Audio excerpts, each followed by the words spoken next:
morning, dear students. Welcome to Vedantu, India's best online learning platform. My name is Samiksha Jaiswal and I am going to be your science tutor. Before we dive deeper into the concepts of science, let me start the class by introducing myself to all of you. As I have already mentioned, my name is Samiksha and I belong to Nagpur, Maharashtra. I have completed my bachelor's in forensic science from Institute of Forensic Science, Nagpur. Then I pursued my master's in forensic science from National Institute of Criminology and Forensic Science, New Delhi. I am really passionate about teaching and I love to break down the complex concepts of science and make them simpler for you to provide you, all of you, with a fun and enriching learning experience. So let us start with the class today.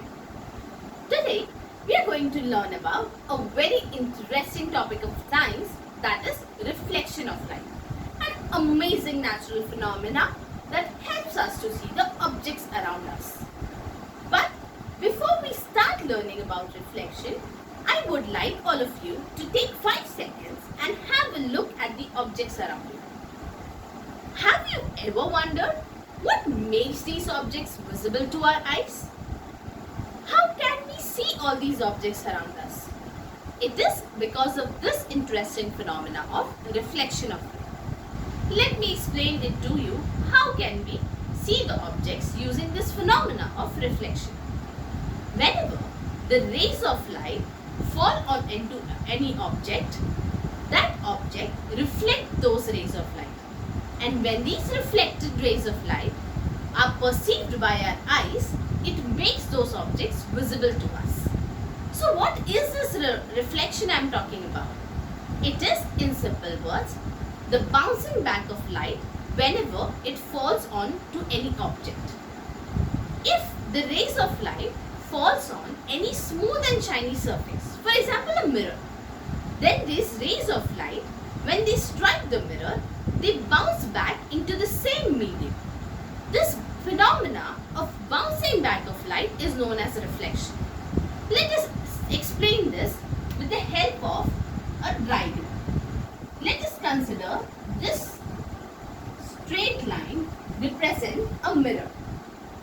The back side of the straight line, which I have shaded, represents the opaque portion of the mirror, and the front surface is the reflecting surface of the mirror.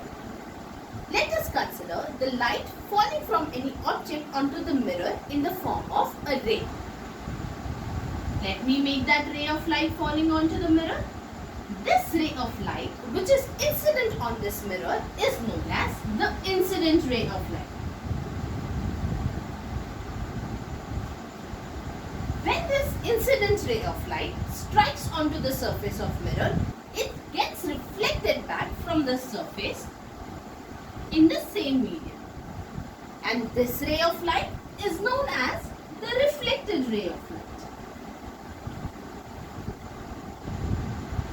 Now, let me draw a line perpendicular to the mirror at the point of incidence.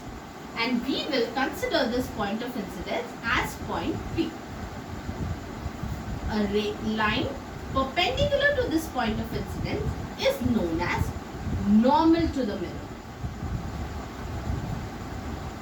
Now, have a look at the angles which this incident ray and the reflected ray are making with the normal. The angle which the incident ray is making with the normal is known as the angle of incidence, and it is represented by angle R. The angle which the reflected ray makes with the normal is known as the angle of reflection, and it is represented by angle R. Now, let us discuss the laws of reflection.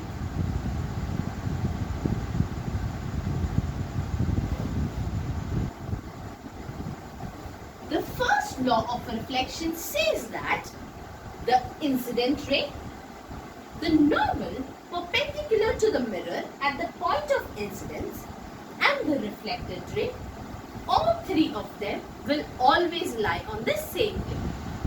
And the second law of reflection says that the angle of incidence is equal to the angle of reflection in all conditions. That is, angle I is always equal to angle R. And this is the second law of reflection. We are going to learn even more interesting topics about reflection. We are going to learn about the images and the properties of the images formed by two spherical mirrors, that is concave mirror and convex mirror, in the next class. Till then, thank you so much for listening patiently. Have a great day. Thank you.